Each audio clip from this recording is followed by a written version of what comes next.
Hey team, welcome back to Jay Get It, the channel where we break down banking rules into bite-sized lessons that make sense. This is Module 4 of our Regulation CC series, and today, we're diving into something every teller and banker needs to understand: exception holds.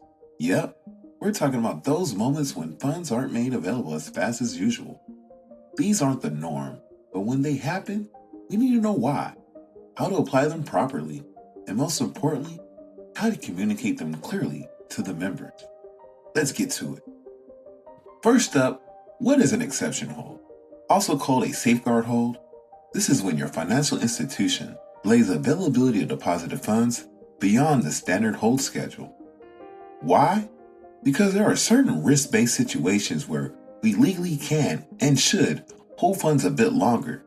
Let's go through the 6 major types you'll see under Regulation CC. Large deposit exception. This one's the most common. If a member deposits more than $6,725 in checks in a single business day, we can apply a large deposit hold. Here's the breakdown.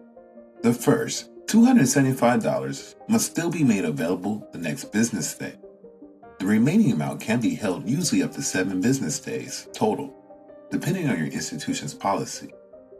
Pro tip: you still need to give the member a written hold notice with the exception release date. Redeposited checks. If a check was previously returned unpaid and the member tries to deposit it again, we can apply an exception hold. This is the redeposited check exception used when the original reason for return wasn't something we fixed. We don't have new evidence it will clear this time. Again, a written notice is required explaining why the funds are being held. Repeated overdrafts. If the member has been bouncing checks or overdrawn their account more than once, we've got a red flag. Regulation CC defines a repeated overdraft as the account was overdrawn 6 or more business days in the last 6 months, or the account was overdrawn by $5,000 or more 2 or more times during that period. If either applies, we can hold funds longer, especially on checks or large deposits. Always check your core system's overdraft history before applying this hold. Reasonable cause to doubt collectibility. Sometimes you'll come across a check that just doesn't sit right. Maybe it looks altered, maybe the routing number is off, or maybe the payee's account was recently closed. This is where reasonable cause to doubt collectibility comes in. This exception must be backed up with facts, not feelings.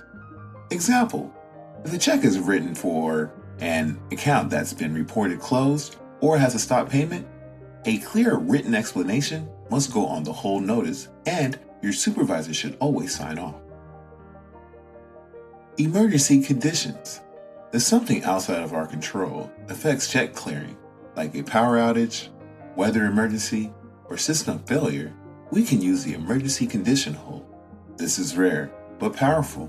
Just remember, you must still notify the member as soon as possible. You can't use this as a catch-all excuse. It has to be documented and tied to a real emergency. Case-by-case holds. This one's different. It's not an official exception under Regulation CC, but banks can use it discretionally. Here's how it works. You decide to delay availability up to 2 extra business days. Applies to regular checks that otherwise would be available next day or second day. You must disclose the policy at account opening. You must provide a hold notice at the time of deposit. Never use case-by-case holds on cashiers, certified, or government checks deposited in person. They're not allowed unless another exception applies. Notice requirements. What to tell the member? Here's the deal. If you apply a hold, you've got to communicate it. That means written notice at the time of deposit, include the amount being held, include the reason for the hold, clearly state the availability date. Most institutions have automated teleprompts that generate these notices. Make sure you're printing and reviewing them every single time. This is where it all comes together.